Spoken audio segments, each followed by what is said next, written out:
Hello बच्चों hello बच्चों let's read the question and the question says choose the correct option A DNA and RNA function is genetic material, b cytidine is a nucleotide, c phosphate is common in both nucleotides and nucleosides, and d is dna and rna consist of nucleosides only. तो see let's see the correct option from this. इसके लिए हमें की concept जानना होगा. की concept है यहाँ पे न्यूक्लियोसाइड, सबसे स्मॉलेस्ट यूनिट है पहले, फिर उससे न्यूक्लियोटाइड बनता है एंड देन उससे न्यूक्लिक एसिड्स बनते हैं. ठीक है, अब इनके बारे में हमें जानना है. नाउ हमारा यहाँ पे जो टर्म है न्यूक्लियोसाइड, तो न्यूक्लियोसाइड जो स्ट्रक्चर है ये एक्चुअली न्यूक्लिक एसिड फर्दर आगे जाके न्यूक्लिक एसिड के स्ट्रक्चर को बनाने में हेल्प करता है. And it composed of pentose sugar plus nitrogen bases. ये नाइट्रोजनस बेसिस से मिलकर बनता है. अब न्यूक्लियोटाइड जो है उसमें क्या करते हैं हम कि ये जो pentose sugar plus nitrogen base जो न्यूक्लियोसाइड में है ऑलरेडी, अगर इसमें हम फॉस्फेट भी जोड़ दें तो वो न्यूक्लियोटाइड बन जाएगा. तो मतलब न्यूक्लियोसाइड प्लस फॉस्फेट मिलकर क्या बना देता है हमारा न्यूक्लियोटाइड. अब न्यूक्लिक एसिड जो है वो क्या है, इसी न्यूक्लियोटाइड का पॉलीमर है. So this is polynucleotide compounds. अब न्यूक्लिक एसिड्स में हमारे पास दो टाइप के न्यूक्लिक एसिड्स हैं. We have DNA and RNA, है ना.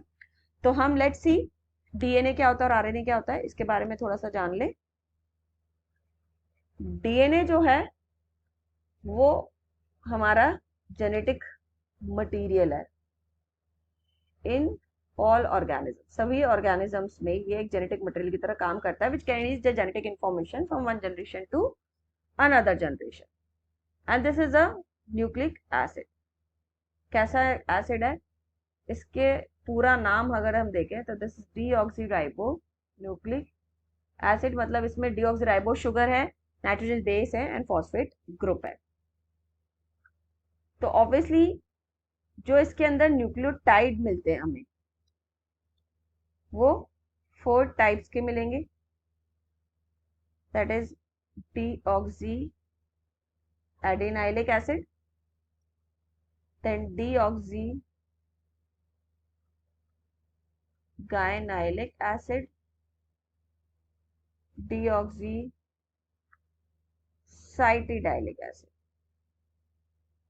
And deoxy thymidylic acid. और इसी के अंदर अगर मैं न्यूक्लियोसाइड की बात करूं तो न्यूक्लियोसाइड में से फॉस्फेट ग्रुप हट जाता है तो ये एसिड वर्ड भी हट जाएगा. तो इसके अलग नाम हो जाएंगे, जैसे कि deoxy adenosine, deoxy guanosine, deoxy cytidine, cytidine आएगा यहाँ पे, and deoxy thymidine. So C cytidine word जो है वो हमारे ऑप्शन में है. This is the name of nucleoside. अब बात आती है आरएनए की. तो सी आरएनए जो है हमारा, ये वैसे तो ये क्या करता है, ये कैरी करता है या आप कह सकते हो ट्रांसफर करता है. किसको, जेनेटिक इंफॉर्मेशन को.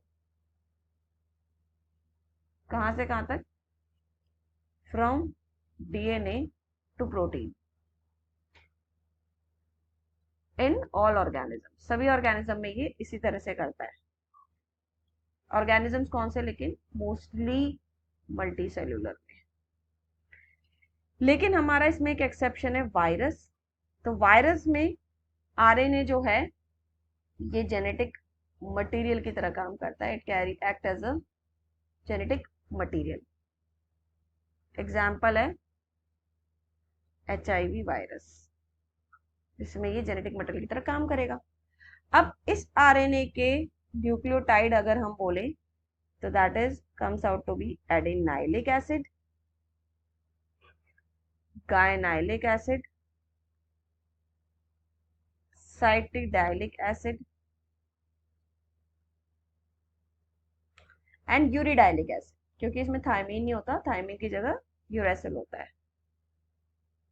सेम वे न्यूक्लियोसाइड्स के नाम देखें हम, तो न्यूक्लियोसाइड्स के यहाँ पे नाम होंगे एडेनोसिन, गुआनोसिन,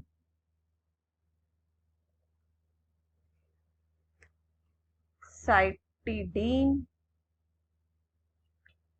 एंड यूरिडीन। तो साइटिडीन किसका नाम है? न्यूक्लियोसाइड के अंदर दिया हुआ। अब सी, अब हमने सारे कॉन्सेप्ट समझ लिए। अब ऑप्शंस को देखें हम कि ए ऑप्शन क्या कहता है, the DNA and RNA function as a genetic material. तो यस, आरएनए भी जेनेटिक मटेरियल की तरह काम करता है, किसमें? वायरस में। So it is true. B option कह रहा है साइटिडीन इज अ न्यूक्लियोटाइड, तो दैट इज रॉन्ग, क्योंकि साइटिडीन टर्म हमने न्यूक्लियोसाइड में पढ़ा है।